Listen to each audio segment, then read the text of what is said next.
This is Punker Mike. Welcome to Punks for Progress Weekly What the Fuck Report. It's my partner, Reverend Aaron. What's up, man? Hey, bro, what's happening? Dude! Hunter Red and Black. Dude, seriously? No, for real, bro. Yeah. Yeah, for real. So that's what you're listening to. You're hearing our close comrade, Hunter Red and Black. That's his jam you're hearing in the background. Dude, he's been following us and supporting us from day one. And this is the first song that he's posted on his YouTube channel that's in original jam. And I think it's badass, dude. I really enjoy it. It's fun, it's to the point, and it's timely. And dude, what's up, Hunter Red and Black? Dude, it's Hunter Red and Black. So check him out on YouTube, and that song's called Punk Protest. And then also, what is this about? Something about Prince Coolio, the shit pumper who pumps your shit or something, Michael? Oh my God. Did you know? Yeah, you got that all screwed up. Today is actually Prince Kuhio Day in Hawaii. Okay? Prince Kuhio, yeah. He authored the first Hawaiian statehood bill in 1919. All right, and Prince Kuhio Day is like one of the only two holidays in the United States dedicated to royalty. The other one here in Hawaii as well. Hello, King Kamehameha Day.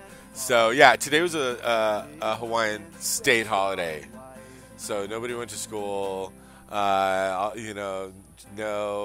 post office was closed. Well, not the post office, but all the state buildings and stuff were closed. Banks were closed and everything.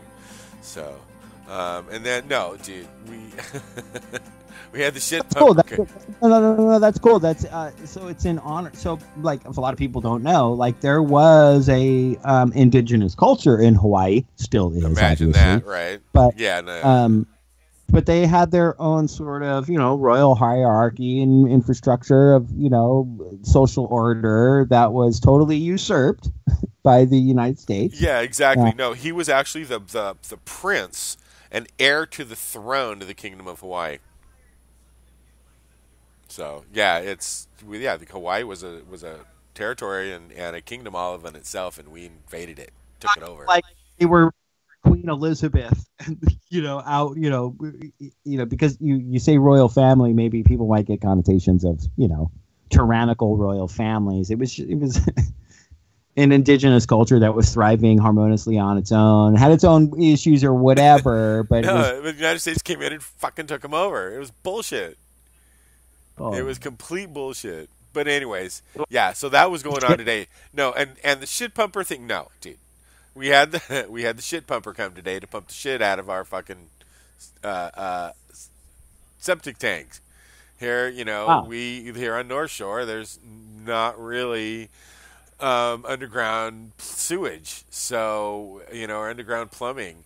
We all have septic tanks, so you got to have the honey dripper come and suck out the shit. And that's what was going on today. And it stinks, dude. It got so bad. I was like, I had to bone out. I went to the beach. I was like, screw this.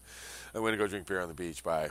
So it's not that you were celebrating Prince Kuhio Day by pumping shit. It just happened to be you were having your shit pumped in paradise that day. Yes, that's exactly. Imagine that. Yes, we were having our shit pumped in paradise. That sounds like a song. Are they going to be on the side stage at Coachella this year? God, I hope not. Hey, on today's show, we are going to be talking about the fucking Mercer family and their effect on, obviously, Cambridge Analytica is a lot in the news a lot today, this week, and but we're going to be talking about their influence over just culture in general, leading up to the election and post the election. We're going to be talking a lot about John Bolton. And yes, everybody else is too, but we have some of our own things to say about him.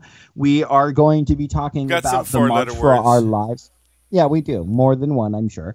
And we're going to be talking about the March for Our Lives as well. But more specifically, we're going to be talking really, really digging into the disgusting right-wing, tyrannical, fascist, mainstream fascist response to the March for Our Lives.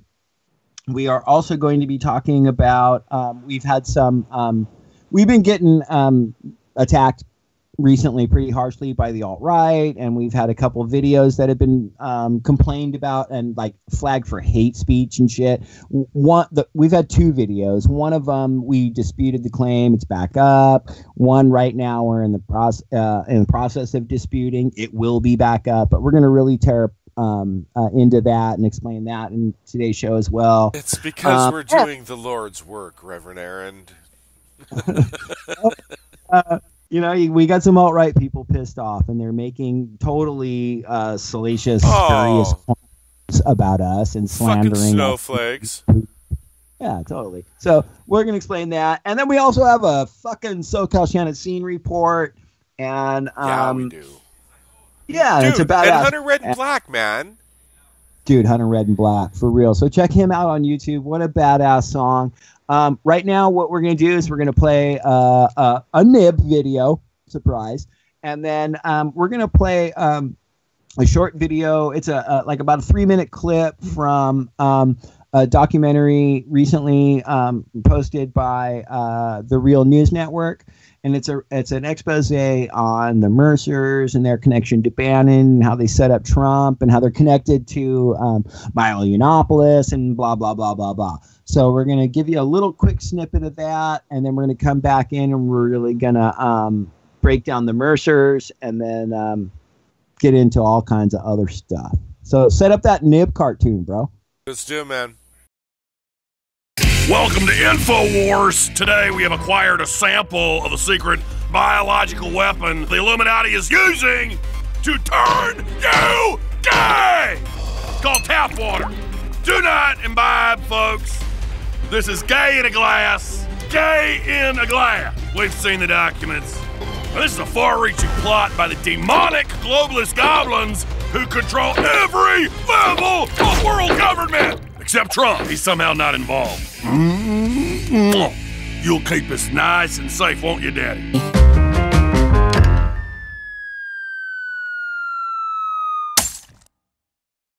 Nothing says America like big. Big boots, big guns, big buns, and big bombs.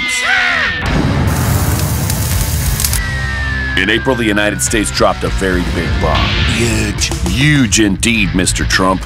It was the biggest non-nuclear bomb ever used in combat. It incinerated everything for 1,000 yards and killed 36 people suspected to be part of ISIS. 40 if you're rounding up. It's an MOAB. It's so big, its nickname is the mother of all bombs. One bomb costs $170,000. And there isn't just one Moab. We made 20. So that means we made $3.4 million worth of Moabs? The bombs were originally built under George W. Bush. New toys! For use in the wars in Iraq and Afghanistan. But then the military decided they weren't necessary. Oh, shucks. I never get to have real fun. So all that money. Don't you worry, voter. We'll drop these bombs on someone, I guarantee. Quick question. What else could we spend $3.4 million on? Well, since you asked, that would pay the salary of 107 new teachers in Mississippi. Or you could fund the average Pell Grant for 913 students to attend college. It's a year's worth of food stamps for 2,116 families. Only 2,000 if you're rounding down. And just fantasizing here, it would cover the entire cost of birth control for 5,666 Americans. Woohoo! This is great! The bombs are just a fraction of our $6 billion in annual spending. Huge. That's 8.5 times what we spend on education. Hey, and 20 times what we spend on science. And in his budget, Trump wants to cut social programs to put even more money into the military. What the? We already spend far more on the military than any other country in the world. America first. Yeah, on funding the military instead of everything else.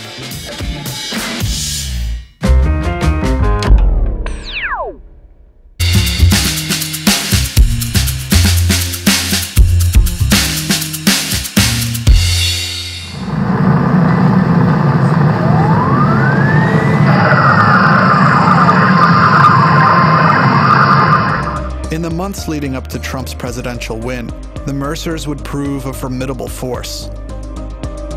Beginning after the disastrous Republican convention in July, they would furnish the Trump campaign with millions of dollars and new leadership. But they would also furnish it with something more. A vast network of nonprofits, strategists, media companies, research institutions, and super PACs that they themselves funded and largely controlled. I think what you've seen is a lot of these organizations in this network come out to play a role in the 2016 elections. With the Mercer family in the picture, the post-convention shakeup starts to make sense. Take Steve Bannon. He and Robert Mercer have been close for years, and Mercer is a top investor at Breitbart News, where Bannon was chief editor. Kellyanne Conway also comes out of this network. Before becoming co-manager of Trump's campaign, she headed up operations for Robert Mercer's super PAC when it was still supporting Ted Cruz. And as for deputy campaign manager David Bossie, he was president of Citizens United, an organization Mercer has heavily funded since at least 2010. Cambridge Analytica, the mysterious data mining firm that received grudging praise after predicting the race's outcome more accurately than any other polling agency, is also heavily funded by Robert Mercer. It's been credited with swaying mass opinion in countries all over the world. In the UK, Cambridge Analytica supported the campaign to leave the European Union, also known as Brexit, at the behest of Robert Mercer. In fact, the Mercer's political infrastructure is so entrenched that Rebecca Mercer herself sat on the 16-person executive committee of Trump's transition team. Mercer's foray into the White House may seem to have been born partly out of luck, especially with Trump instead of Cruz as a stalking horse. But his rise to power was systematic, and it was years in the making.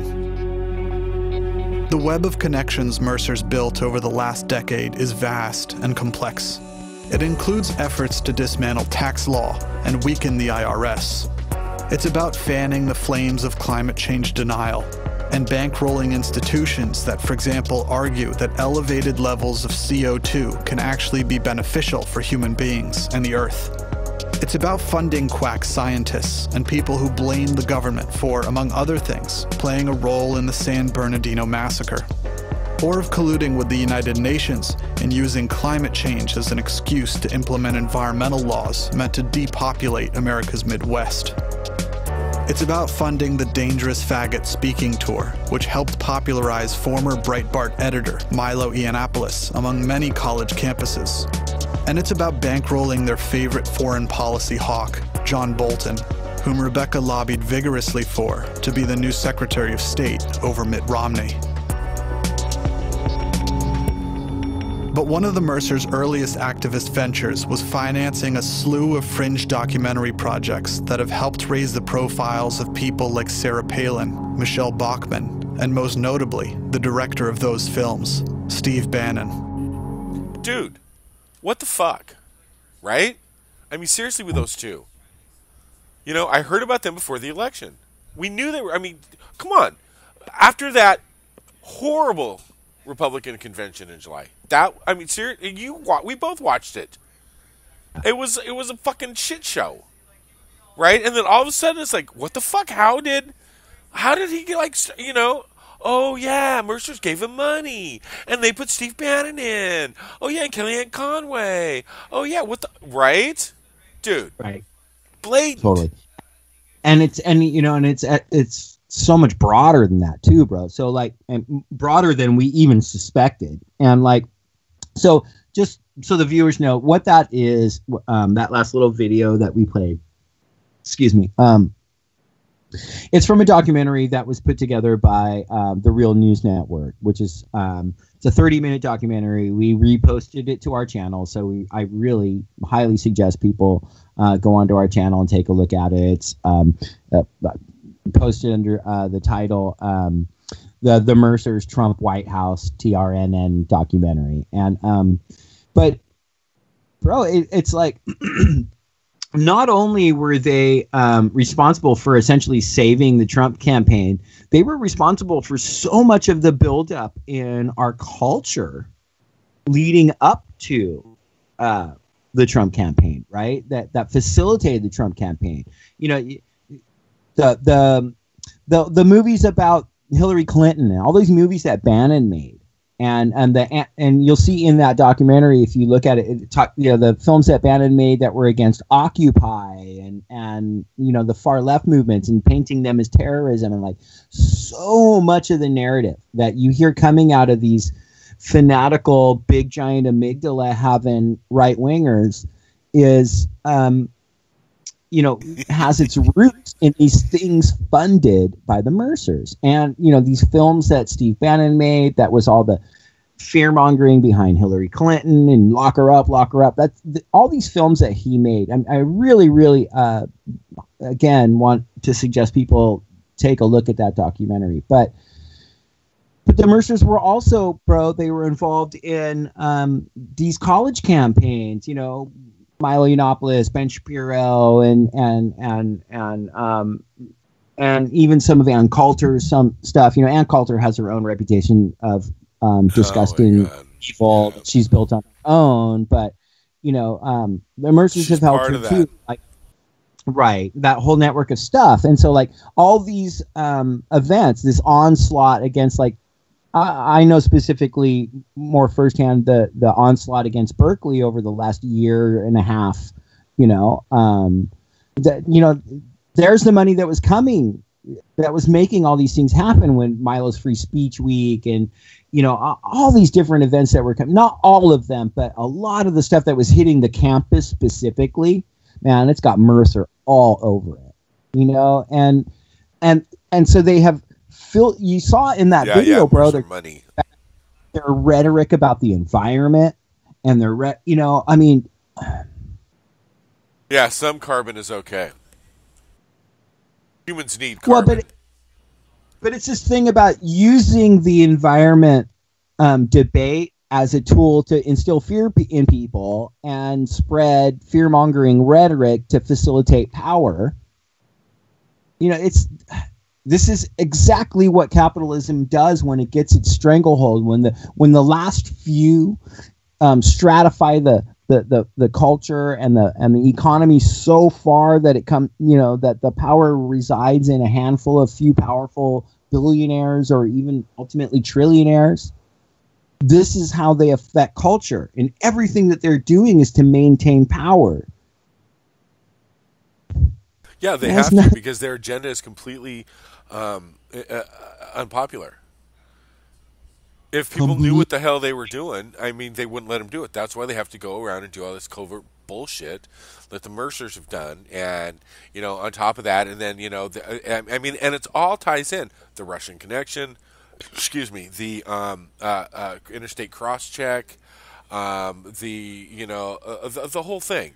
It all plays in because they have to have all that shit in order to get their fucking agenda across, because nobody likes it. Because and they got to put their spin on all that stuff. It fucks 98% of us. Bottom line. And they're the oligarchs holding on to everything they got.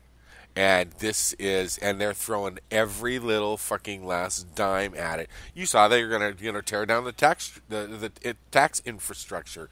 Jeez. What was Trump did? What did he do a couple months ago and got through? Right? Exactly. This is exactly what they wanted and exactly where they put their money. And Adelson's part of it too. Sheldon Adelson's in on this bullshit. But this is all mostly Mercer money. They're the ones that fucking and Trump's campaign was shit until Mercer's put their money in on it. That's right. And remember when he ran on I don't need no donation. Oh my god, yeah, he fucking did. What kills me, dude, that 34% of those people still believe that shit, that he paid for all that. Yeah, and you know what? They still have no problem giving him money. I like that number. I like 27. Why are you giving him money? He's a billionaire. What does he need your fucking money for? Let him spend his own damn money. Because it's not about him. It's about moving the Overton window as far to the right as they can get it, and it's about solidifying fascism.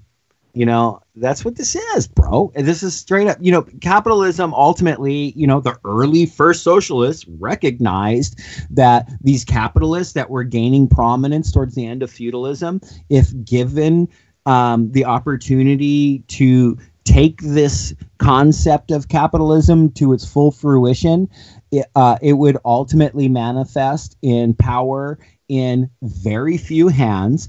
And once they had that power, the masses would ultimately start to realize, like, holy shit, there's a major imbalance. Stratification is ridiculous. The masses of humanity are fucking suffering at the hands of this handful of very successful fucking capitalists. And when those capitalists realize that that's the dynamic, they're going to do everything they can, and they're going to use every resource at their disposal to further solidify and protect that power and to further subjugate the people. And they saw through Trump, this disgusting bigot, this populist who could win over, who was speaking to these disenfranchised fucking honkies who have also been left behind by the system through all of these massive fucking trade deals and NAFTA and all this shit, and manufacturing leaving our country. But dude, yes, they're disenfranchised and they've lost their fucking jobs. And then he tells them, "Oh, I can come in and we'll just blah." You know, he hate immigrants, and you know. Anyway, dude, he's not Ronald Reagan, man. He's not eloquent. He's not, pretty. He doesn't look good. He doesn't act good. And yet they still. And that's why they like him. And that's why they like him, bro. You know why, bro? Why do they like him? Because they're stupid and they're ignorant and they're fearful, and they have been exposed their whole lives. They've been disagreeing with actually intelligent people and being shut down and proven wrong and humiliated their whole life. And Donald Trump came along and said, guess what? It's okay. Stupid's in charge now. And they went, yeah, we're going to snowflake liberals. We're going to make the liberals all pissed off. That's why they are taking joy in like children's trauma and misery in school shootings, because they're like, liberals are the ones pissed off and hurting now. And it's such a selfish, self-obsessed imbalance, man. You know, like, just because you are ashamed because you're an ignorant dumb fuck and you've lost every argument throughout your life because you don't know shit, but you still want to come all arrogant like you do know shit because you watched Alex Jones so much. And then when you get shut down by actual intelligent people, you get all fucking butthurt. And then want to shit on people who are suffering for real, who had their fellow students' dead body lying on top of them. But at least we get to win now. And look, the liberals are all butthurt. Yay, Trump. You know, and the Mercers have, for a very long time now, spent a massive fortune on facilitating that scenario. These people are beyond foul. Rebecca and her disgusting fucking father. Screw these people, man. Please watch that documentary. Because what exactly have they done to further humanity? They've done nothing but anything to line their own pockets. You have all this money, and do something good with it. Do something to further humanity. They're never going to do anything. Come on. You know what they've done good with it? John Bolton. That's what they've done good with it. You're gonna make me throw up in my mouth. Yeah. That's their new little...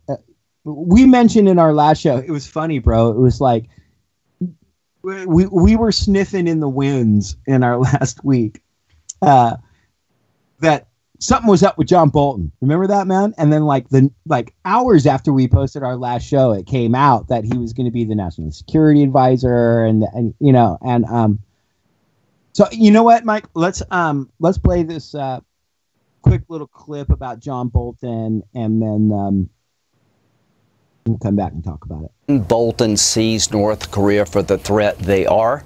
2 weeks ago, he wrote an op-ed piece that the military option should be on the table if diplomacy fails. But John Bolton had a hard time getting Senate votes to be UN ambassador because of a track record alleged by many that he would cook intelligence in ways that even the intel agencies like the CIA found to be deeply problematic. You can't have an NSA advisor that is not going to be straightforward about what the intelligence suggests that the nation should do. So that's one of many reasons to be concerned about him. Bolton is a very solid professional with a very long career.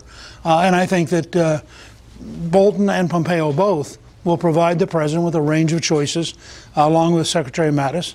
And I think that they will, but they'll be going in the room saying, how can we help get what you want done, as opposed to going in the room and saying, what you want done's wrong. He's talked about preemptive strike or even preemptive war in North Korea. And so I wonder, are we going backwards in terms of those countries we focused on in the past and the axis of evil, the ones that still present huge challenges for us, and that Mr. Bolton will sort of lead change, much more militaristic change towards those countries.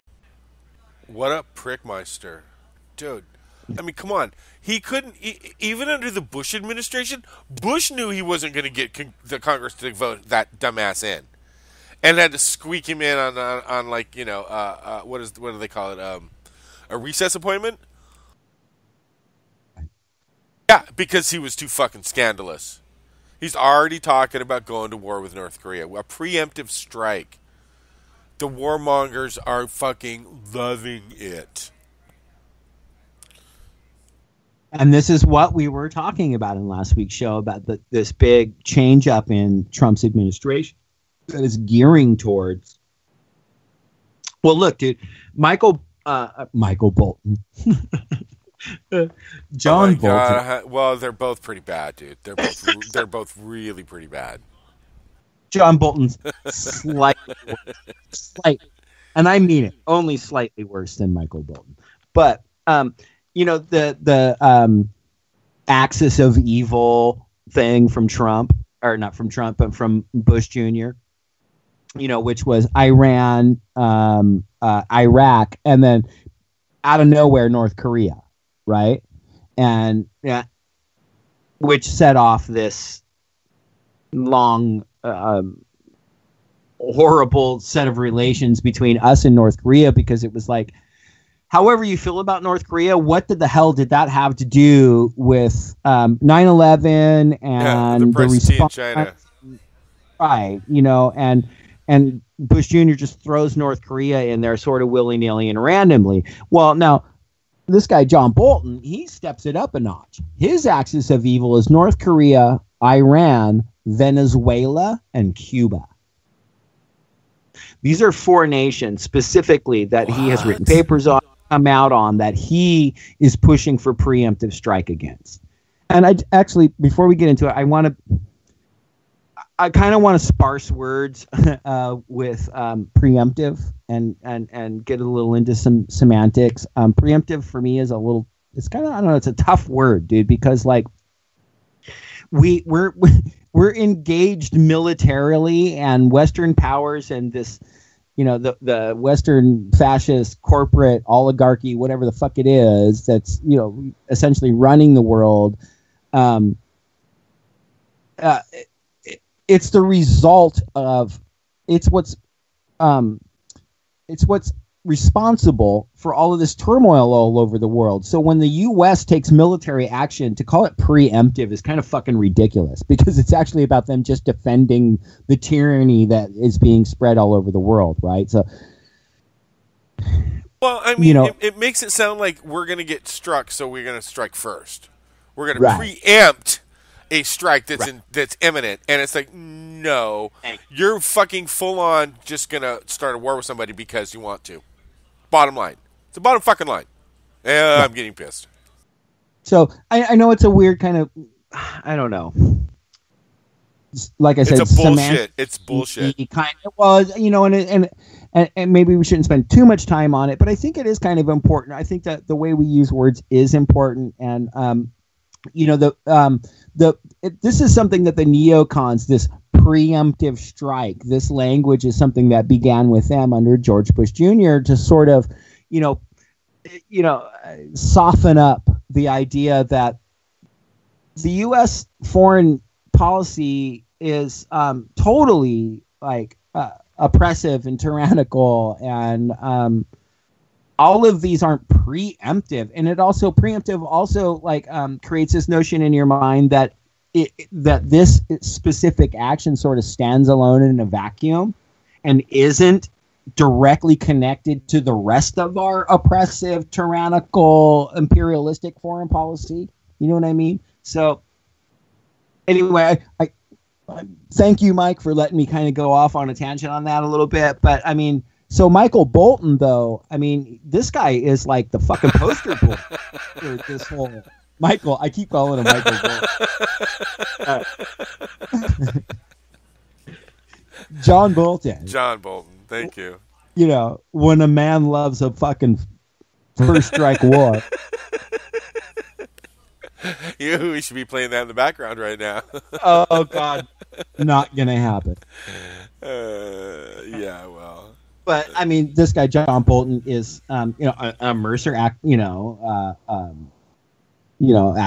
or whatever the fuck, and you know, yeah, I don't know, man. That it's scary shit that I guess we need to be aware of. Yeah, I don't know. I know, right? I mean, yeah, he's a scary motherfucker, but what are we going to do? What can we do? I mean, he's going to get in without even Congress, man. Congress isn't even going to be able to vote on him. He can get in without congressional approval. Yeah, yeah, but this is some scary shit. This is full-on fucking Congress fascism, would pass dude. him anyway. Full-on fascism. And Congress would pass him anyway. He's a fucking neocon. He was part of the Project for a New American Century that put together the original study, Rebuilding America's Defenses, which called for, among other things, the catalyst for the 9/11 truth theory, but also the widespread taking over of the Middle East. Like all the foreign policy that we're seeing since then, even through, you know, from Bush Jr. through Obama, now into Trump, is the manifestation of what the Project for a New American Century and the neocons set out. And one of the things that they needed to really finally bring this to fruition was to get a bunch of ignorant, big giant amygdala having fucking conservative dumb fucks on board. So they could get someone like Trump in that could finally put the final capstone on this disgusting neocon agenda. And the Mercers are facilitated that final step that brought us here. And I think understanding that empowers people. When you can understand how we got here and not have to go, fuck, what the hell happened? How did we get here? When you can understand, you know, each step along the way that got you there, then you can go, okay, now you can assess it. Now you can better assess how we go forward, right? Yeah. It doesn't mean that I'm ready to give you a whole litany and answers, but when you better understand the playing field, the better you can start asking questions that get us to answers. And that's what we try to do here. First and foremost is just give you proper factual information, and then hopefully, maybe occasionally we might come to some resolve on it. But also be aware. See, if you know these things and that these big changes are happening in the administration, you'll be less taken aback when you see things happening. Does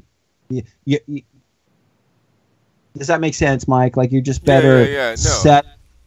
Anticipate what they might do, so when they do it, we've already worked out a response for it in advance, and you know. So, but like for instance, okay, so look, let's talk about the March for Our Lives. Oh yeah, let's do that.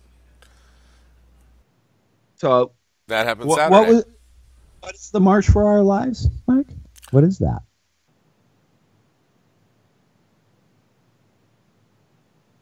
Are you there? Yeah, I'm here. I'm sorry. Yeah, it was. March for Our Lives was a bunch of teenagers with nothing better to do than make a bunch of signs and march on Washington D.C. and a whole bunch of other places all over the world, because I actually saw them marching in solidarity in Australia and other places. That, anyways, these kids, don't feel safe in their own damn school, and they want some gun control, and they want some adults to do something about it. And if they don't, then they're gonna take it on themselves, and they're gonna handle it. So it was pretty powerful. There was a lot of great signs, and a lot of great stuff came out of it. I unfortunately had to work, so I wasn't able to go. And I'm kicking myself in the ass because I wish they had one here in Honolulu, and I would have totally gone to it. But that's just the way it goes. But it was it was a pretty powerful statement, and yeah. Well, and it got obviously like almost every single pop star that there is performed, right? I mean, it got. I don't know, bro. I couldn't tell you. I all I know is I do know. Like people like Demi Lovato. I mean, seriously, it's a who's who of frankly, white pop culture that came out in support, which is great, which is fabulous and is fantastic. And I'm going to have some critiques, but I'm going to start out by saying I'm 140 million% behind the March for Our Lives completely. But there's issues that just can't be forgotten. Like, for instance, there's an article that we posted on our Facebook page, which talks about how some of these kids recognize that the media was not interviewing kids of color. And they were focusing primarily on white kids and literally just straight up ignoring, African American kids and Latino kids to get the white kid on, the primetime news for the clip. And this is an issue. Again, I'm not trying to take a shit on the March for Our Lives, because this was, I believe, 100% a grassroots effort. Let me say this real quick. Emma Gonzalez isn't white, dude. Michael, let me say this, and then I'll let you go. This was an absolute grassroots effort, and it has nothing to do with white kids. It's kids of all races and genders and ethnicities and backgrounds and cultures that are terrified of being mowed down and shot in their school. So what the March for Our Lives is not some big celebration of whiteness. I don't want to portray it that way at all. But I just want, it's just the media's response. We're going to get into how disgusting the right-wing media's response is in some depth today. But I just don't want to ignore that sort of the left-wing mainstream media is corporate media.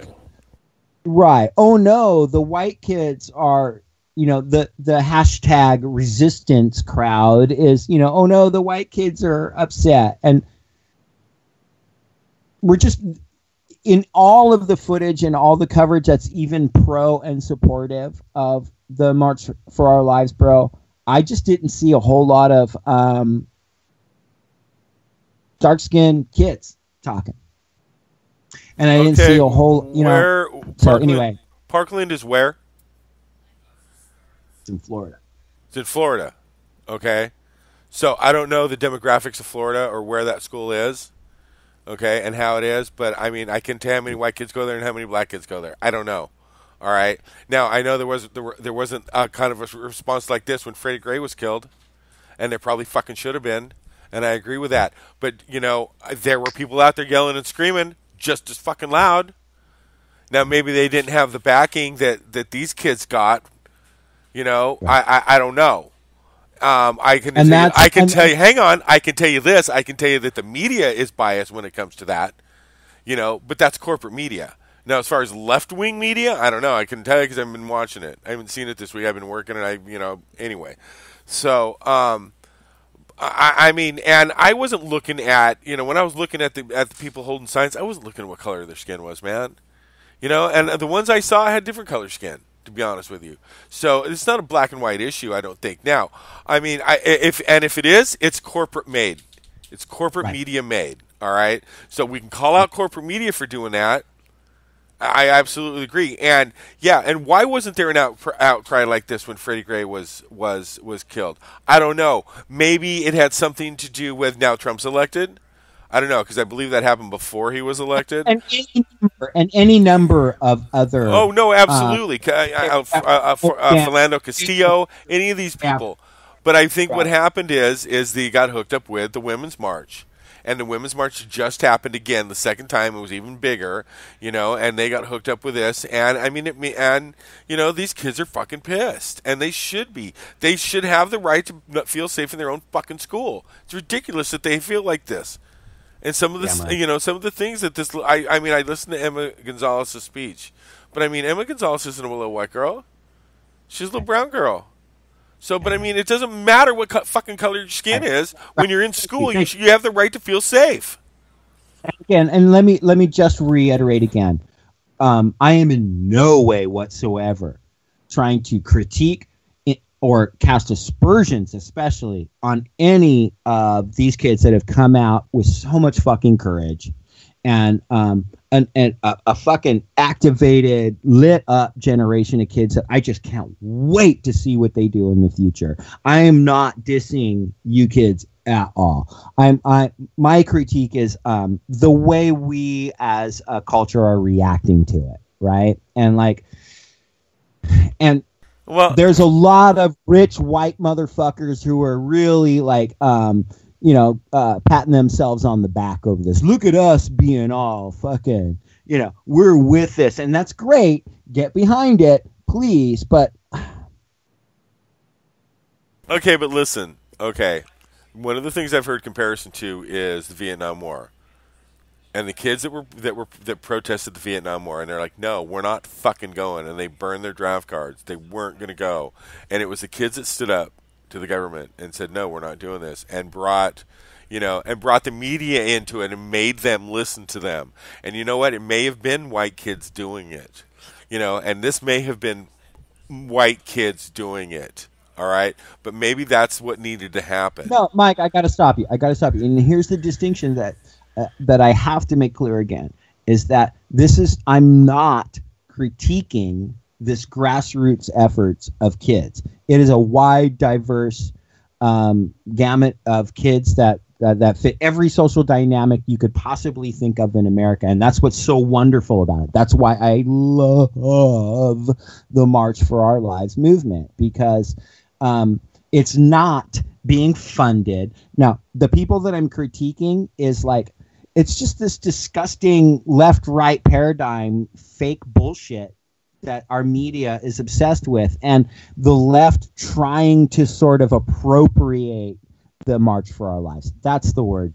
Oh my God, there it is. That's the word. This is what's fucking me up, is that the leftist, quote unquote, the liberal media is appropriating the March for Our Lives to, make them feel so good about their hashtag resistance, and well, the bottom line is given voice to it. Let me say this a little more. It's given voice to it, yes, and it's furthered it, yes, and I have I just have nothing negative to say about the kids that made this thing happen, and I do believe this is a grassroots effort, and it's wonderful, and it is in. It's a red flag for right wingers that massive change is for real fucking happening. So what were you saying about the Women's March, bro? And this trend of this growing and this change in our culture.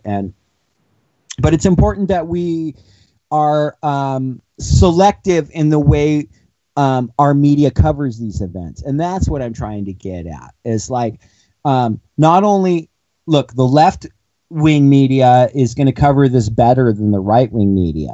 and they're going to be supportive of it. But it's a left-wing issue, bro.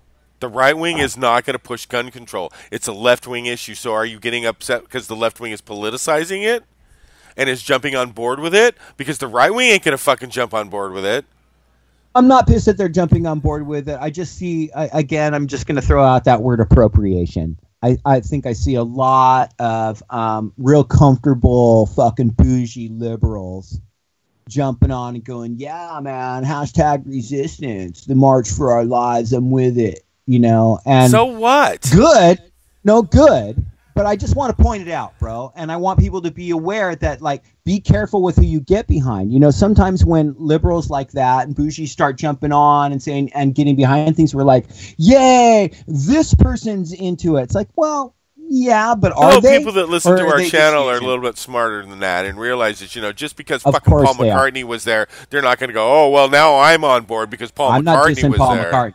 I'm not either. I'm not either. That was hardcore shit. And I'm also not belittling the intellectual prowess of our listeners. I think, in fact, our listeners would appreciate that I took the time to point out that there are those in the left side of the media who are exploiting this very righteous and amazing occurrence in our culture. The left is exploiting this how? By politicizing it? Mike, by all these different fucking pop culture people that are jumping on, and then the media ignoring like Demi Lovato? The voice of black children. They're not putting up the Mexican kid. They're not putting up the African American kid.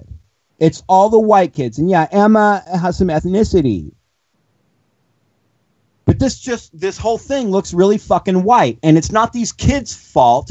It's the media, because the left-wing media, MSNBC, CNN, they're all the same fucking corporate media. CNN is not left-wing, dude. They're all corporate media. Okay. And they're all sold out to the same institutional racist system that we have. Okay, but that's not left-wing. And I'm just offended that it took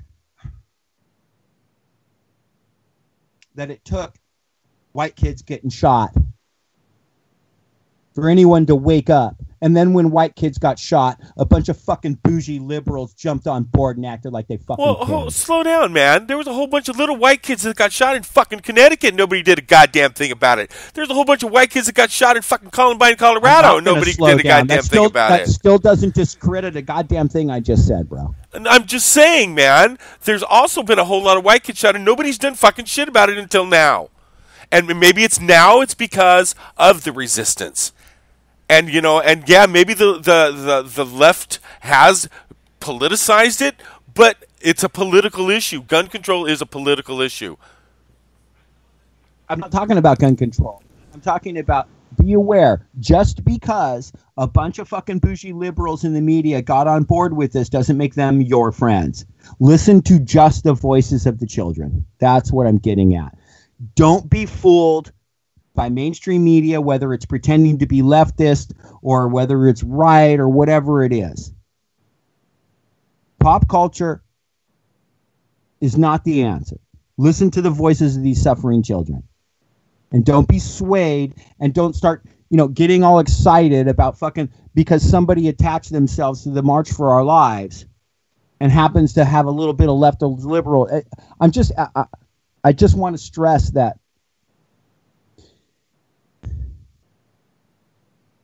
propaganda doesn't just come from the right. And appropriation doesn't just come from the right. It also comes from the left.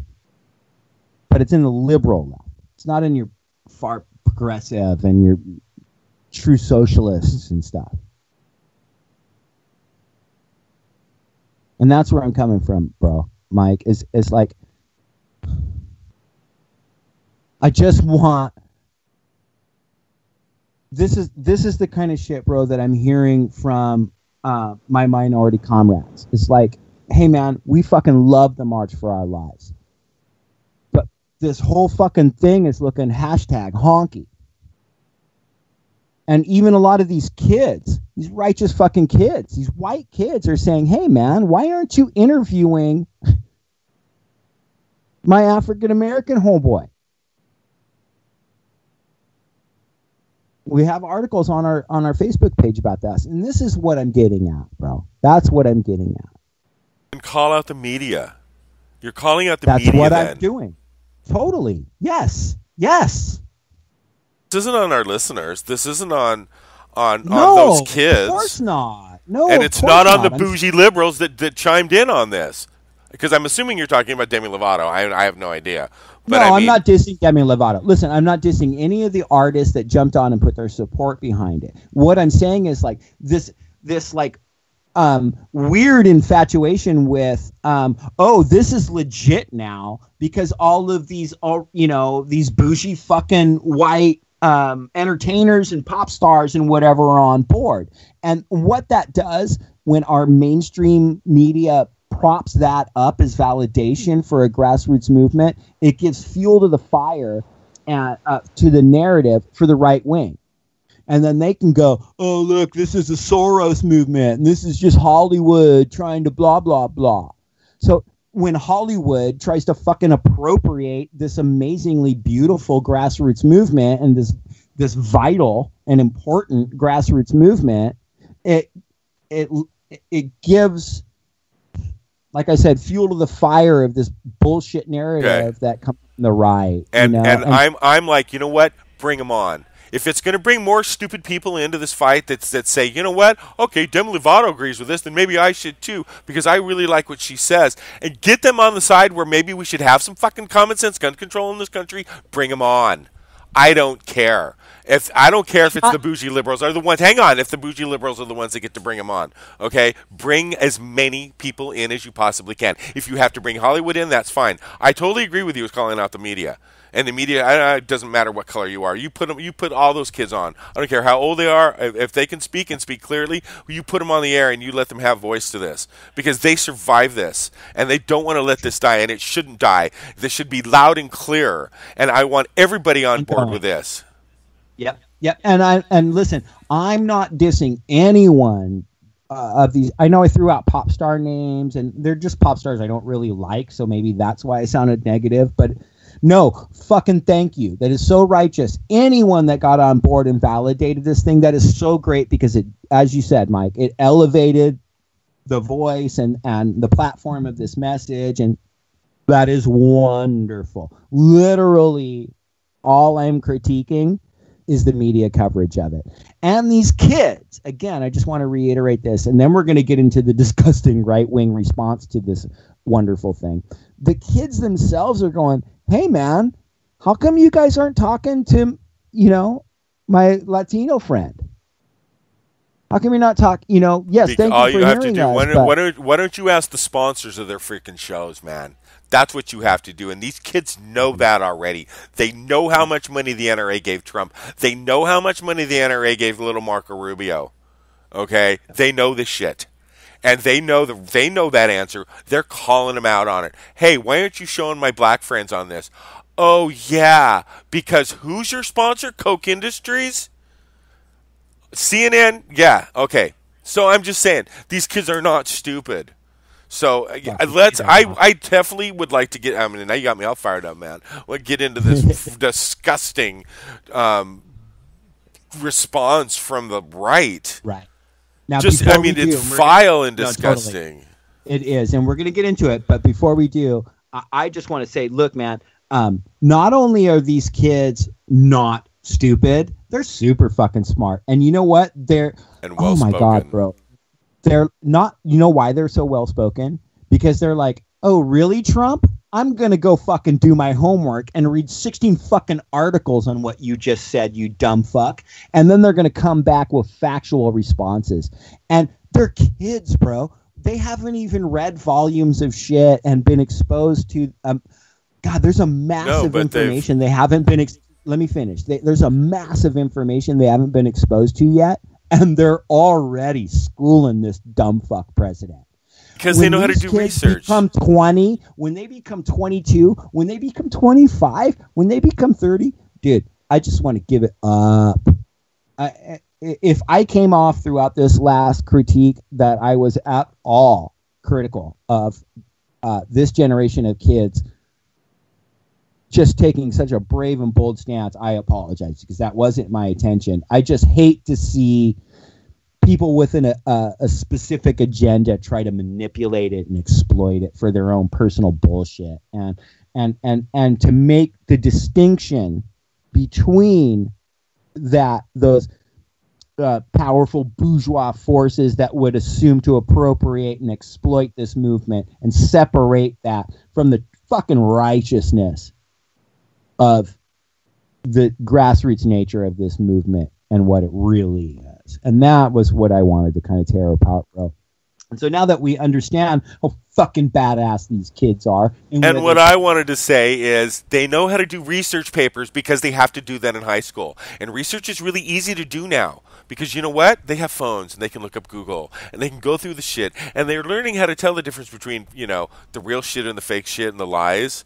All right. And so they read a whole lot of these articles, like you said, 360 articles or whatever, right? These kids know how to do that because they're in high school. And that's what they teach them in high school. I sucked at research papers. I didn't want to go to the library and look up books. They don't have to now. They have computers. It's really fucking easy. Yeah. Right. And they're not stupid. And I guess what I wanted to say is I loved it. I guess that's all I can say is how much I loved how well spoken they were. Even the youngest kids that got up there and spoke were extremely well spoken and sounded like they were expressing themselves better than I could have done at that age in front of a crowd that large. And even something that I had written myself and knew what I wanted to say, and even if it was coming from my heart and I believed it, I would still be just trembling in fear to try to speak to people like that and come out and sound like an idiot. I mean, the only reason I can talk to you like this is because I can talk to you. You know, I'm not looking at 50,000 people in front of me right now. I mean, you know what I'm saying? So I was just that to me, I just loved that. I loved that, you know. So after having experienced such an immense trauma, right, you know, right, and that's why this isn't dying. Kids had their best friend's dead body lying on top of them a few weeks ago. No, and they're not corrupted, bro. They're not corrupted by money. It's not. It's not. And okay, so let's just go into it. We're going to play 2 videos right now about so the first one we're going to do is from Loudwire, and it talks about some of the kind of rock and roll responses, and then we're going to get into the Fox News response to this. That's just vile and disgusting. All right, let's do this. Hey, it's Tony Gonzalez with the latest rock news. The March for Our Lives took place over the weekend in cities across the United States, with the youth of America initiating the public discussion on school safety and gun control. The reaction from the rock community was mixed, with a number of voices chiming in. Eddie Vedder and M. Shadows lauded the actions of the youths, with Vedder stating, "They are changing the world for the better, and we are so proud." While Shadows commented, "This is how the country changes, it's usually the kids." Nikki Sixx hit out at rockers staying mute on the topic for fear of losing money and fans, while Paul Stanley urged fans to honor their freedom by taking the next step and voting. Gun advocate Phil Labonte of All That Remains spoke out against gun violence and backed the rock's sentiment for an open discussion, while Eagles of Death Metal's Jesse Hughes may have been the strongest opponent, stating that the march was pathetic and disgusting, adding that it was an insult to the memory of those killed. For more on this story, head over to loudwire.com. Forgive me if I don't want a lesson on the Second Amendment from a 16-year-old. Forgive me if I don't want to watch a 9-year-old tell me that her dream is a world without guns. My world, I want a world without Islamists. I wish that was true, too. It's just not the case. They shouldn't be giving me lessons on the Second Amendment. They should be in civics class. There's a couple of these kids that are just rude in the way that they proceed here, as if they are bulletproof, so to speak. There are also questions about who's backing some of those kids. Initially, it felt like it was more organic, and then now it's almost as if it's a celebrity movie. The program almost has a Hollywood vibe to it because there are so many celebrities who are here, and it is so professionally done. Look, these kids didn't get their lunch money together and spend the multi-millions of dollars it took to produce these rallies all across the country. So somebody's bankrolling them. These kids are pawns in a much bigger game. MTV is sending busloads of kids. I mean, a network sending people to this. Unfortunately, the media is propping up kids and using them to advance an agenda. This is all about straw men and scapegoats. The NRA did it, law-abiding gun owners did it. Basically the left playing politics with tragedy. The left is using these high school students basically as pawns in this latest attempt to take away the constitutional rights of millions of Americans. You will never wipe the stain of violence from the human heart. If someone wants to kill you with a gun, they're going to kill you with a gun. These were dressed up resist rallies. Spare me if I don't want to hear the sanctimoniousness of a 17-year-old. This endless effort by liberals and people they co-opt in their movement to take away firearms from people like me who didn't do a damn thing wrong. What did I do wrong? A lot of what you heard on that stage is, we want to take your guns. Why should I have to surrender a firearm to you for doing absolutely nothing? We did nothing wrong. Myself and other people around the country with different views would have liked to see a little bit more of a diversity of thought and opinion on stage today. Where is the Republican messaging on this? NRA and others who don't believe there should be gun control, they need to be heard as well. We did nothing wrong. Emotion is a terrible substitute for truth. It is a terrible substitute for facts. I didn't do anything. There was very little knowledge of what they were actually advocating for. Students at the March for Our Lives event in Washington Saturday were quick to call for a ban on assault weapons. But do they know what that means? I had conversations, a lot of them, and they really have no idea what they're talking about, especially with guns. They seem to be very, very misguided. I get their point. They have a right to that point. It doesn't make them an expert on the Second Amendment at all. I did nothing wrong. They have a right to do whatever they want to do, but I watched that, and you know what my reaction was? Honestly, I donated to the NRA this morning. All these marches, all this agitation, these Hollywood stars and networks pushing this leads to a little bit of protest fatigue. People get a little tired of hearing about this after a while. Julie, great stuff.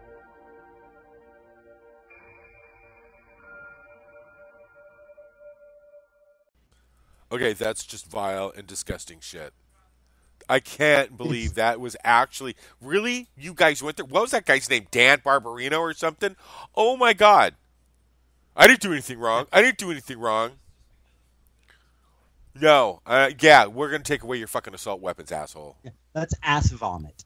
That was fear-mongering. That's exactly what it was. It's ass vomit that comes out of your mouth. They'll be appearing on the side stage at Coachella this year.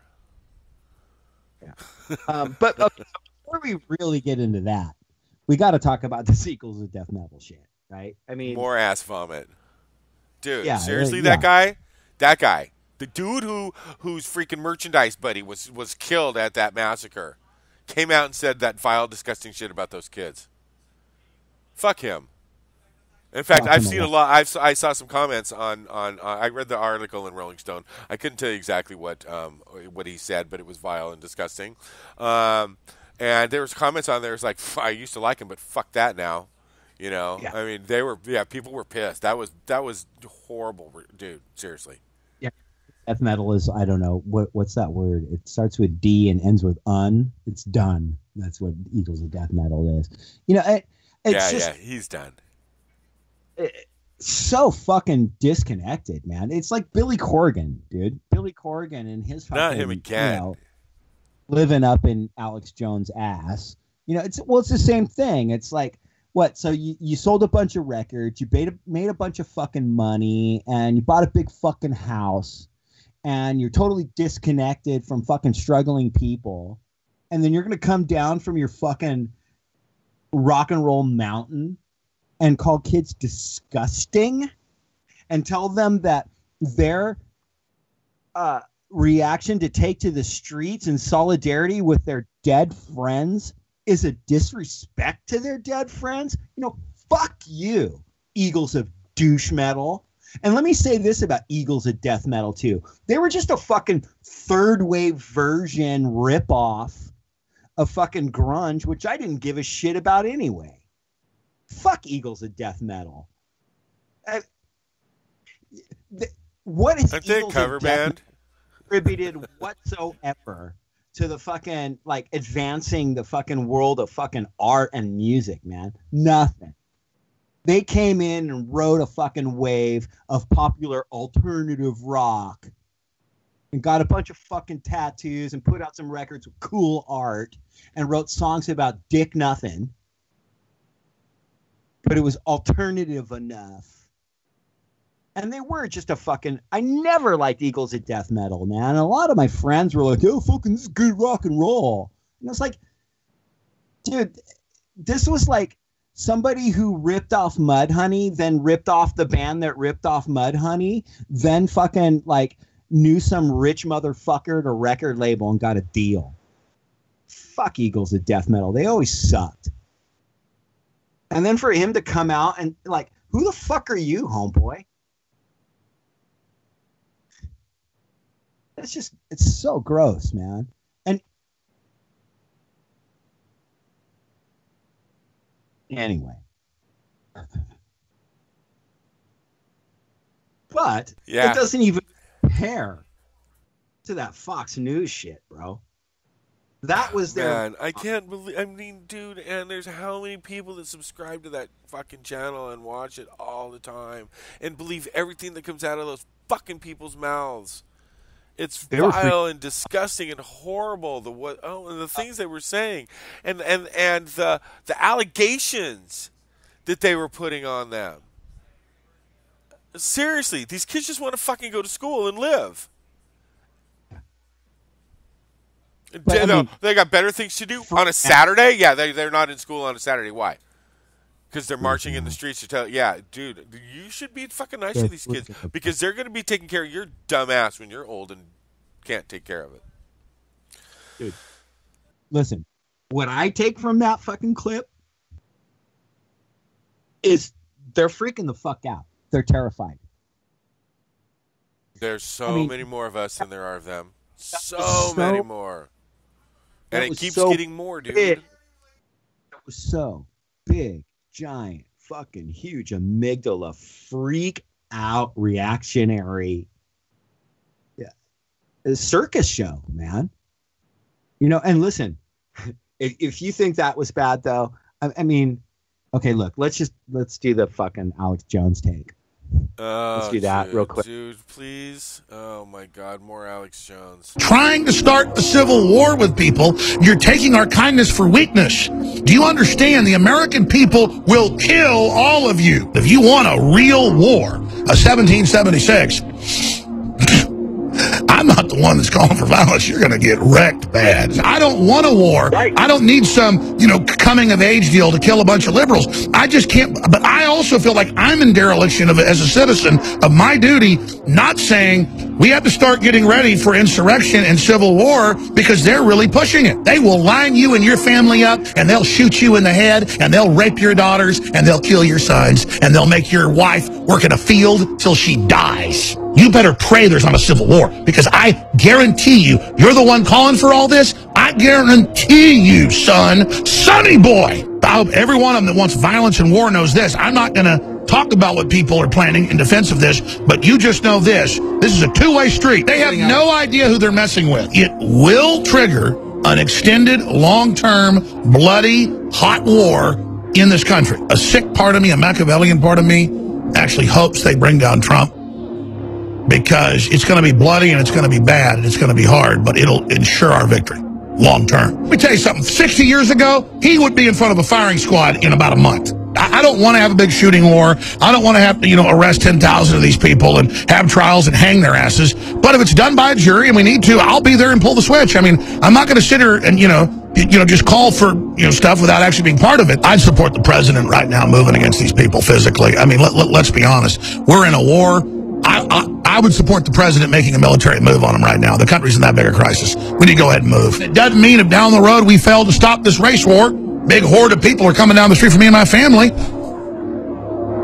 shooting guns off in the air and burning buildings, I'm going to light up whoever I got to defend my family. But it doesn't mean I'm going to enjoy it.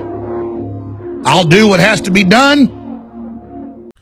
Okay, that's just, dude, too much Alex Jones on our show. That was just, I can't believe it could get any worse than Fox News, but hold my beer, yeah? Yeah. Right? I mean, correct me if I'm wrong, but what I heard from that was liberals are The March for Our Lives is a signal that liberals are going to rape and murder your children and make your wives we're going to feel till she dies. And how is that not a narrative that would inspire people to freak the fuck out and then go out and take arms and go kill people? How is that video that we just watched not a purposeful instigation of very ignorant, big giant amygdala having freaked out, scared right-wingers to go start fucking killing people? Yeah, wow. In response to a bunch of kids who are traumatized by their friends being murdered, taking to the streets and saying, "Can you please do something about my friends being murdered?" And Alex Jones takes that as license to go tell his millions of viewers to go fucking get ready for a civil war? Why is this man allowed to exist in our airwaves? How did he just called for treason? Freedom of speech. You can say anything you fucking want, I guess. Can you? Can you incite treason? Is that protected under freedom of speech? Because he just called for a fucking civil war. He just called for a civil war. How many millions of viewers does he have, though? And is anybody taking... I mean, nobody's taking him serious except Trump, isn't he? Nobody? How about the kid who took a gun to the fucking pizza shop during Pizzagate? Yeah. Okay. All right. How about this motherfucker? How about this motherfucker who's bombing the shit out of Austin who just got caught? You think he ain't listening to Alex Jones? Fuck, dude. Don't on a dime that motherfucker's listening to Alex Jones.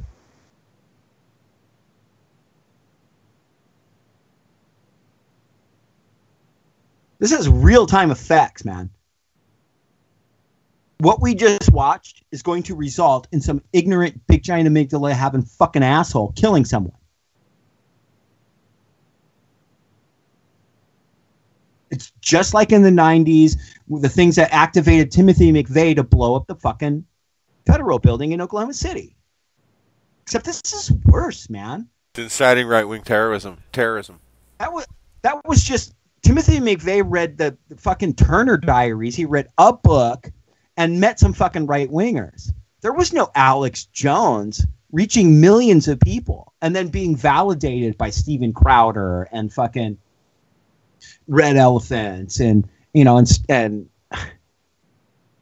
even to a more disconnected sense, people like Jordan Peterson. Bolstering this whole thing. There's people, these militia motherfuckers, they take that shit, that narrative from Alex Jones seriously. These 3%ers and Oath Keepers. And what about the one-off kid sitting in some 30-person population? I guess I'm just having I just have a hard time believing that people actually fucking believe that shit that comes out of his mouth. That they actually believe that. I know somebody that did too and believed it. So I know it's there, but I just have a hard time believing that there's actually people that can believe that and then buy his shit. I appreciate you saying that because I think a lot of people have a hard time. You know, it's like, you know, we post a lot of Alex Jones stuff and we talk about it a lot, and it's so tedious and it takes so much out of us. And I know you hate it, bro. I don't want to talk about Alex Jones either. But, you know, a lot of times when we post a lot of this stuff and they hear his rhetoric, people go, "Oh my God, what a fucking buffoon. This is stupid." And they just kind of brush it off. And I don't blame them. I don't blame them at all. Because it is buffoonery. It is so rooted in nonsense.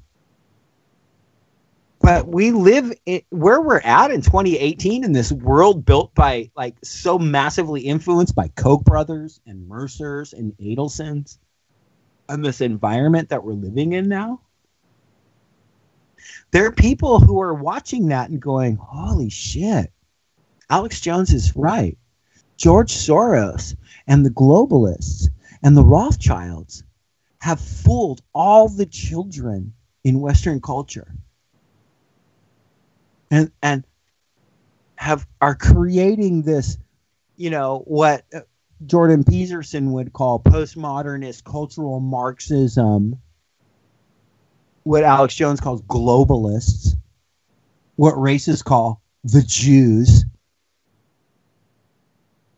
have some crazy agenda. And what it really is, I think the fact that they've reached this point, bro, of being so alarmist shows how fucking successful we're being. And how fucking successful these kids have been. And how truly inspiring they are. Because Alex Jones and Fox News and dipshit fucking ignorant rock and rollers like that, I don't know, Steve Hesse or whatever the hell his name is, or Dingbat from Smashing Pumpkins. These people, they're freaking the fuck out because massive changes upon us. Massive positive changes upon us. And look, it's going to take a while. This fight's not over. But man, I'm going to continue to say it on our show, bro. I am incredibly excited to see what this generation of kids does in the years to come. They haven't even hit college yet, bro. When these kids start tearing apart fucking college level studies, there's going to be no stopping them, man. I can't wait. Massive change is coming. Massive change is coming. And just filter through I'm hoping the media nonsense. Listen to the people who have been traumatized. Listen to the people who are suffering most. Listen to the mainstream media, because then compare their fucking bullshit narrative to what the real marginalized people in our communities and the true traumatized suffering people are saying, whether it's the African American communities or Latino communities or our immigrant communities or DACA kids or our houseless communities or people suffering under the fucking oppression of drug addiction that was forced on us by the Nixon administration and the CIA. These suffering people, that's who we need to listen to. And occasionally, the mainstream media is going to come along and try to appropriate that voice when it gets real strong. Just be aware when that's happening. And remember, it doesn't have to be validated by Stephen Colbert or MSNBC or whatever outlet. Just listen to those suffering voices. Because they have righteous fucking things to say that will bring real change. And you know what, bro? No, what? It's time for something else. It's the fucking SoCal Shannon Scene Report.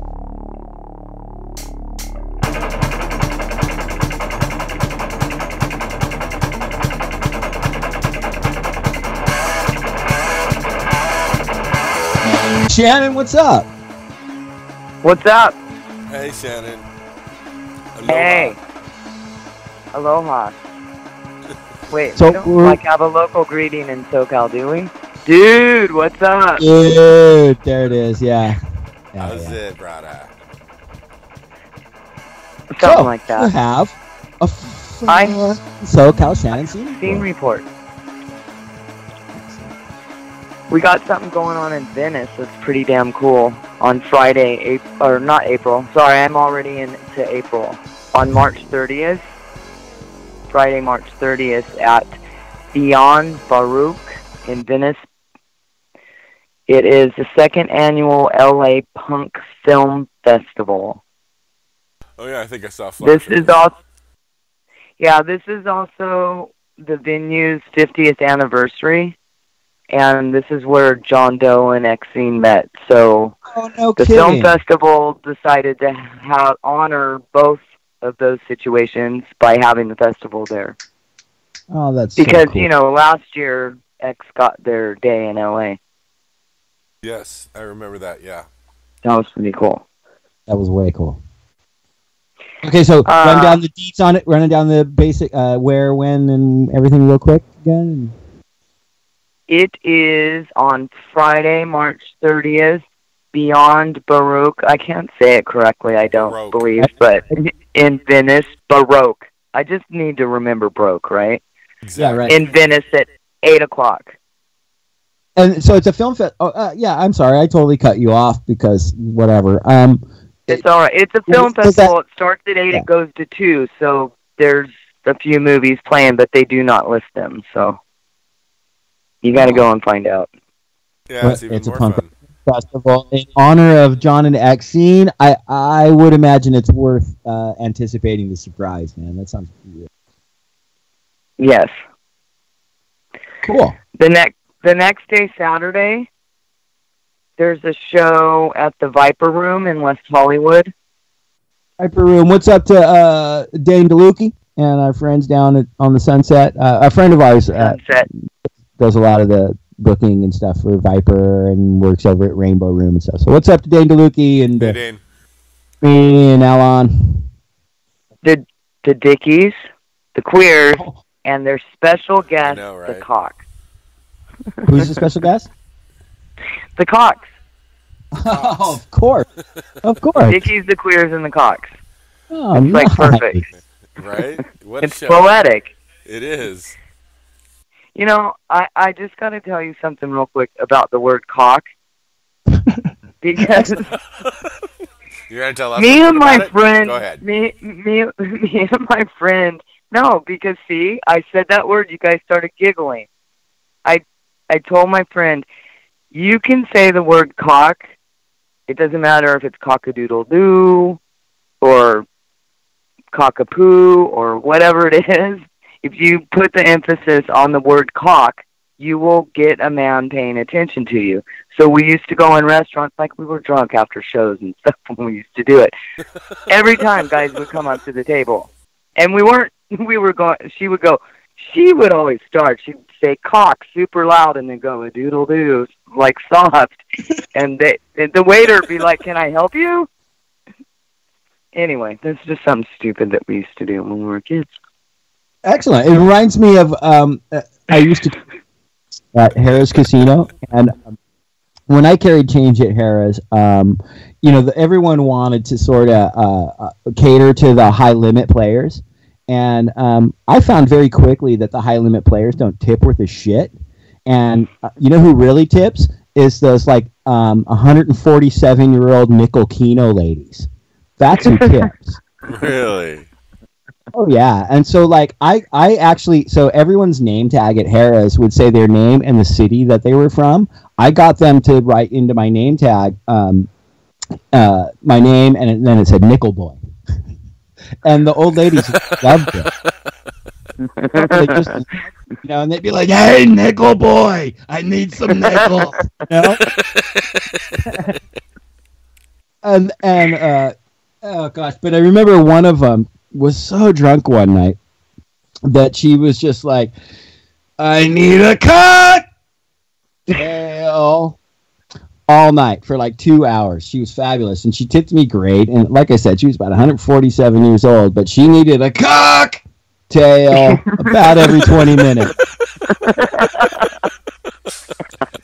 That got your attention, didn't it? Oh, she was great. Oh gosh. Okay, so I guess we're doing a scene report. We were doing a scene report. Oh yeah, we were doing a scene report. All right. Anyway, I guess maybe that word is. Never mind. I'm not even going to go there. Thursday, April 5th, we have in Garden Grove Paul Davis from Housing Works and several other community organizations are putting on a free training and workshop, bird dogging free training and workshop. Okay. It doesn't. Yeah, it doesn't. I'm not sure what bird dogging is. I've heard the term before, but bird dogging is basically to teach techniques and train people how to stand up and speak up to power. They're teaching every aspect of whether you're sitting in at a congressman's office or going to a city council meeting or a rally or whatever, you know, in front of somebody's. But to bird dog authority, basically, is what I feel like is. I probably lost about 45 like organizer, activist, anarchist points for not knowing that word, bird dogging. But well, maybe really because it's cool. not an anarchist type. Well, I know word that would be used. You know what I mean? I know I've heard. It's like not. I've heard that term before, but it just seems like it sounds so in line with what I would want to know. It seems like I should know that term already. Anyway. Well, okay, you know, my reference to that term is from the 50s when a bird dog was somebody to take your girlfriend. He's a bird dog. The song. Yeah, pretty much. Everly Brothers. Good job, Shannon. I love that song. However, I knew because my mom used to be a community organizer, so that's the only reason I knew. I grew up with this crap. I resented it and hated it because she volunteered me to go all sorts of places and babysit for kids when they went to city council meetings. So I was not cool with it, but I did learn a lot, so I appreciate it now. Well, I'm glad to see that right? you abandoned it completely and have nothing to do with us. So that's great. Well, I as a teenager, I really didn't care much. I kind of just cared about getting effed up, you know. So I didn't. It took me a while. Anyway, this doesn't say the exact location. And once again, it's Thursday, April 5th in Garden Grove. The address is 13252 Garden Grove Boulevard, Suite 200, and it starts at 6 p.m. The gentleman that I've kind of been organizing stuff back and forth with regarding homeless issues is the one who turned me on to this. So cool. He's a real good guy. Excellent. And for those who don't know, Garden Grove is right next to beautiful downtown Stanton. And I would just highly suggest anybody gets a chance. And Anaheim, it's right by Garbage Grove and Anna Slime. I was born in Anal Slime, I thought. Garbage Grove, Anal Slime. Oh, man. So gross. Why did we think up those things? Okay. The same day, Thursday, April 4th, in L.A., Revolution Club is showing a screening of the 1992 L.A. uprising called Burn, Motherfucker, Burn. It starts at 6 p.m., and once again, it doesn't say the location, but the address is 2716 South Vermont Avenue, suite number 8. This is the 26th anniversary. Doesn't seem like it's been that long. So, okay, so which one? 92? 1992, there was a riot going on. Where the hell were you? It's Rodney King, right? Am I wrong? Yes. Okay. I don't like to call it the LA riot, even though, you know. And I just get some terrible things went on. But that's the uprising around the Rodney King verdict, correct? Yes. Which was disgusting. Which was a disgusting. No, I mean, all the cops just bailed. Like, yeah. So this, anyway, so this showing is wow. So it's the anniversary of. Go ahead. Sorry. It's not on the anniversary because it's on the 5th, but it's. I just did the math really quick in my head and realized I was a moron. So thank you. He's not a moron. Yes, it's a movie about the LA uprising / people are more familiar with the term riots. Excellent. Okay. So anyway, And I told you everything about that, correct? Yes, you did. And I have one more thing. It's also on Thursday, April 4th. I'm sorry I'm making so much noise with paper.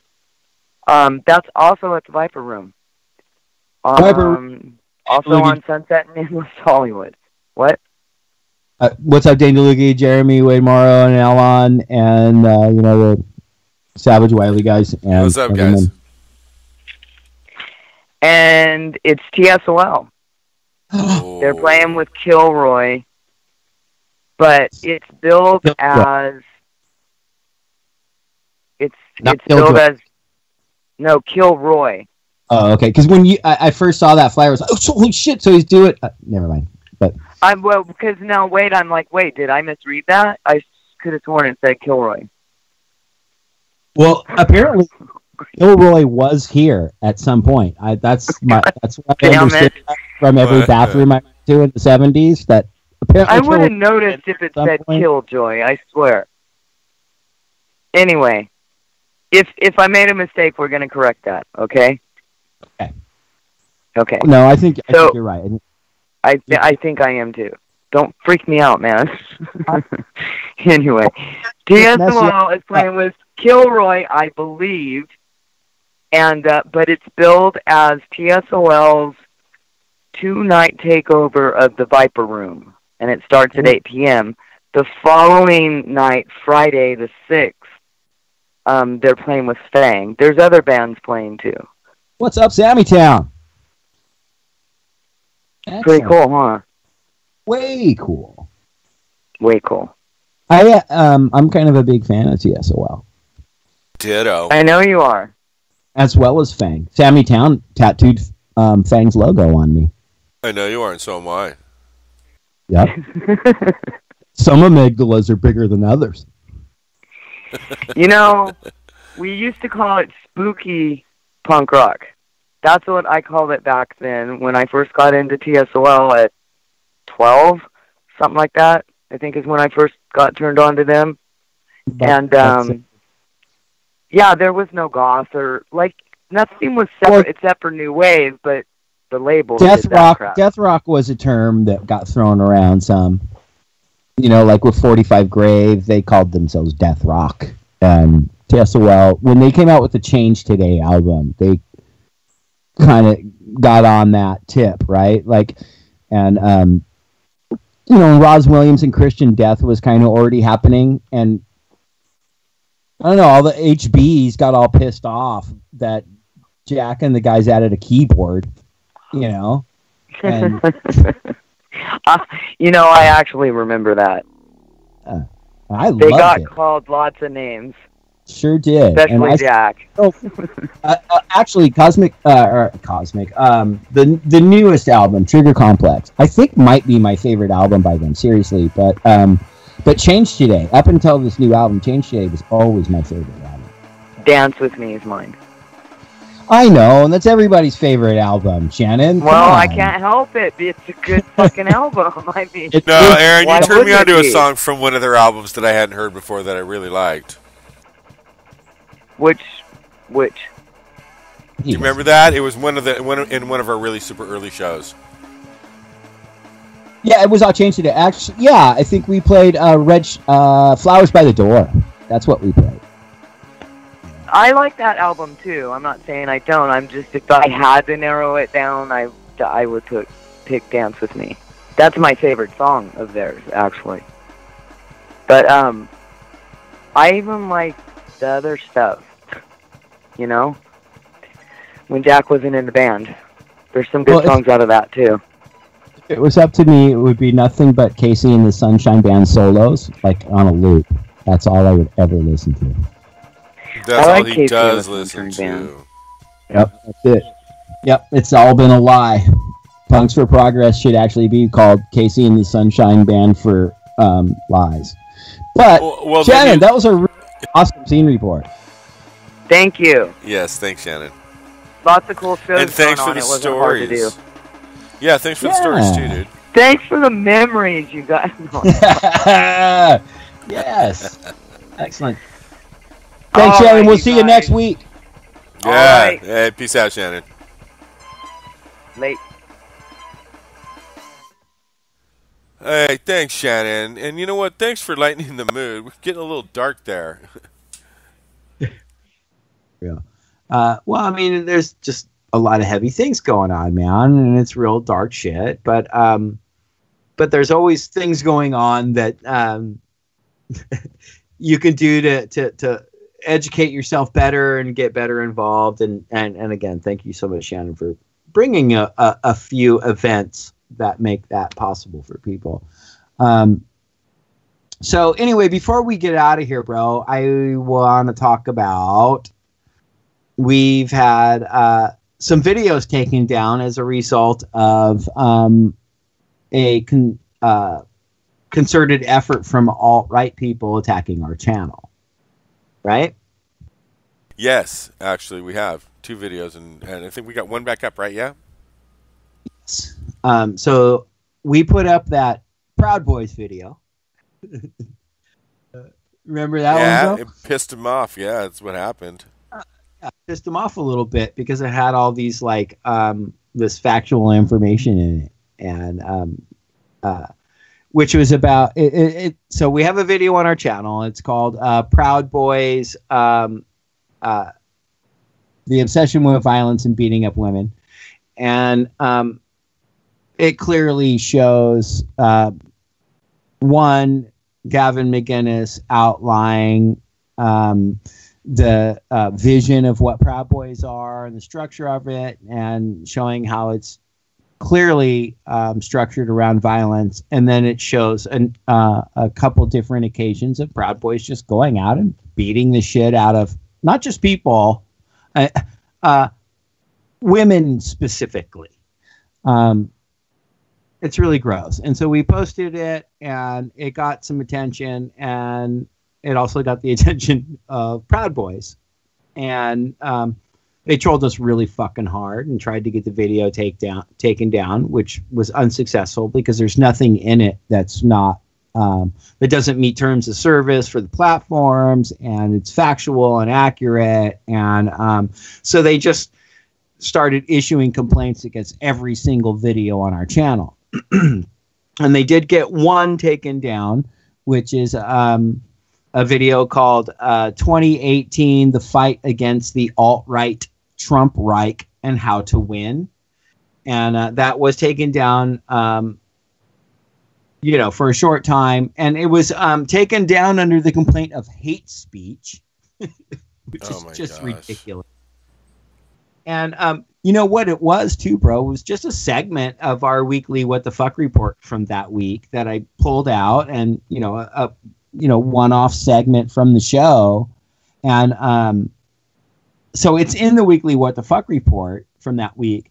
So it's not like it was an algorithm that YouTube found, that flagged hate speech in our videos. It's because some fucking alt-right dudes that couldn't get the proper factual expose of the Proud Boys taken down, they attacked this other video. And I can only assume, because it had that word fight in it, that YouTube sort of erred on the side of caution when the complaint came in, right? But when I disputed the claim, go ahead. What? I don't think YouTube even watches the fucking videos. I think they get a complaint. No. They pull the thing down right away. I don't even think they watch them until we send them, or you send them back and go, no, and then you dispute it. Right. Then they watch it and go, oh yeah, okay, well. Well, and here's the thing. This is why I think that obviously these Proud Boys and alt-right douchebags must have complained on a number of our videos, because they went through and they commented on a bunch of our videos all at once. Like when the trolling hit, it all came down in one night, and a number of these guys went through a bunch of the videos on our channel and commented on a bunch of them, and just bunch of bullshit, slanderous crap and whatever. And and then the next day, this video comes down that has been up for well over a month. So it's obvious that it didn't come from any algorithm from YouTube. People have videos taken down because of YouTube algorithms. This had nothing to do with that. This had to do with,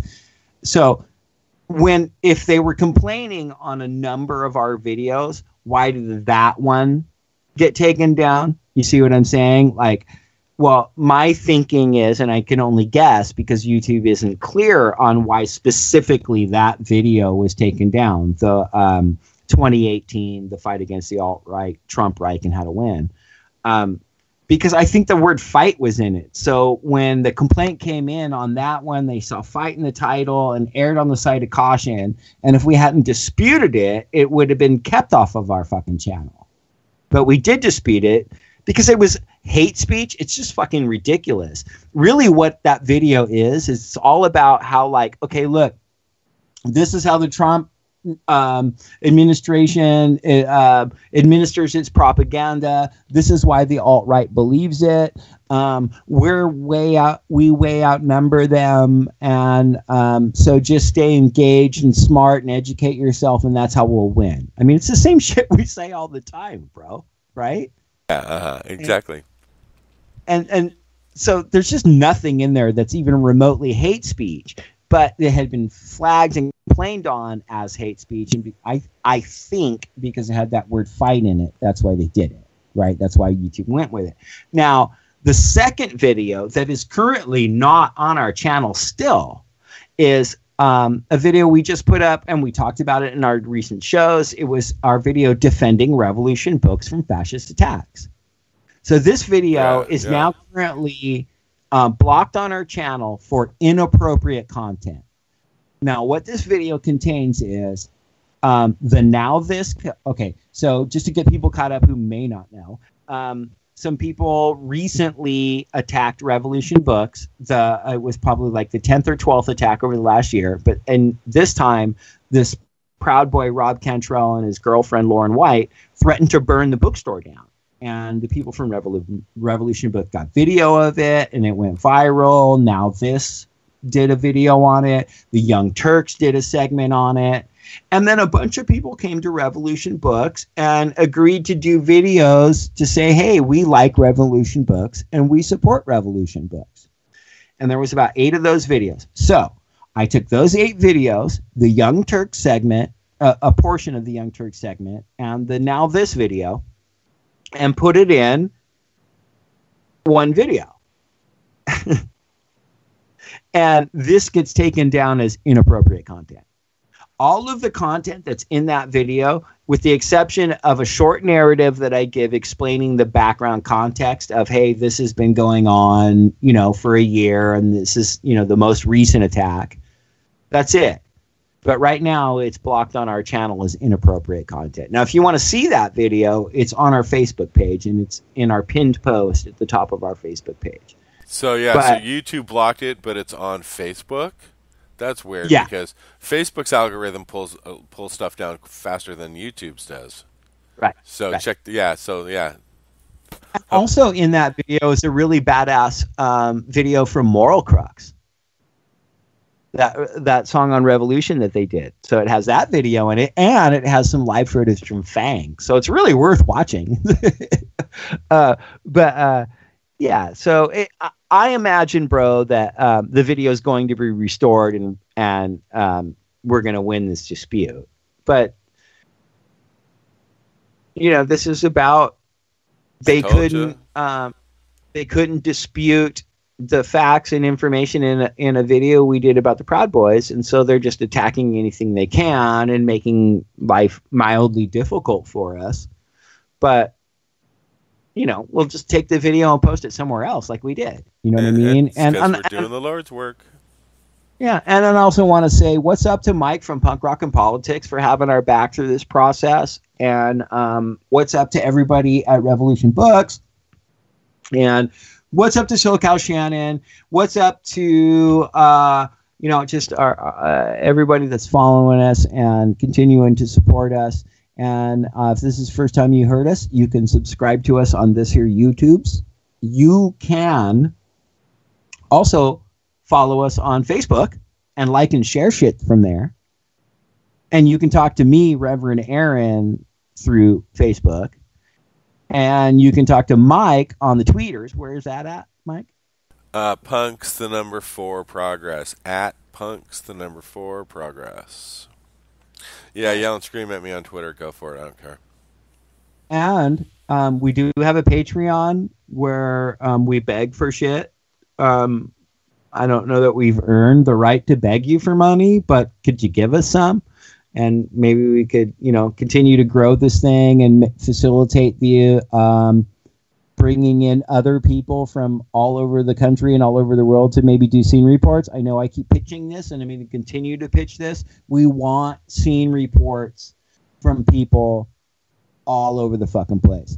Come put together 3 to 5 things, street actions, forums, and punk rock gigs, and hit us up. And let's talk for 5 or 10 minutes and do scene reports. I don't give a fuck where you are, all over the world. Mike and I, unfortunately, only speak English, so that would be a a requirement. But other than that, we want to hear it, man. Hit us up. Yeah, for sure. Hey. I love you, bro. I love you too, man. You know what, dude? You went to this gig on, what was it, October 7th? Anyway, a while back. It was the LA punk show for disaster relief. Yep, downtown LA. Put on by Rash, the Red and Anarchist Skinheads. Yep, that's right. And Total Massacre played. So our buddies from Total Massacre were there. So we're going to play 3 songs from them. Check it out and enjoy. Thanks a lot, SoCal Shannon. And we'll see you all next week. Yep. Peace out, guys. Thank you, sir. I'm kind of on the back. If you want to do it, I guess we can just do it. Fuck it. Let's go! We got 4 people.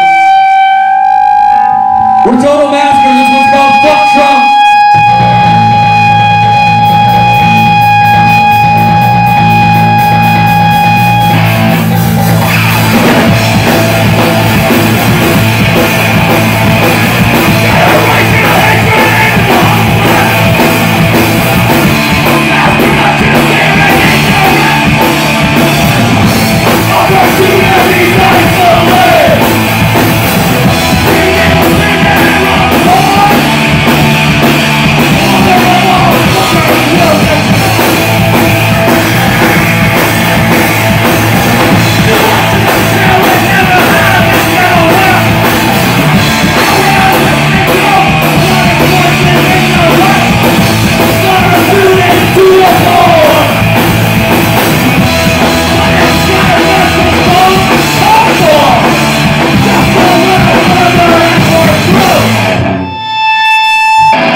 Tom Petty song, by the way.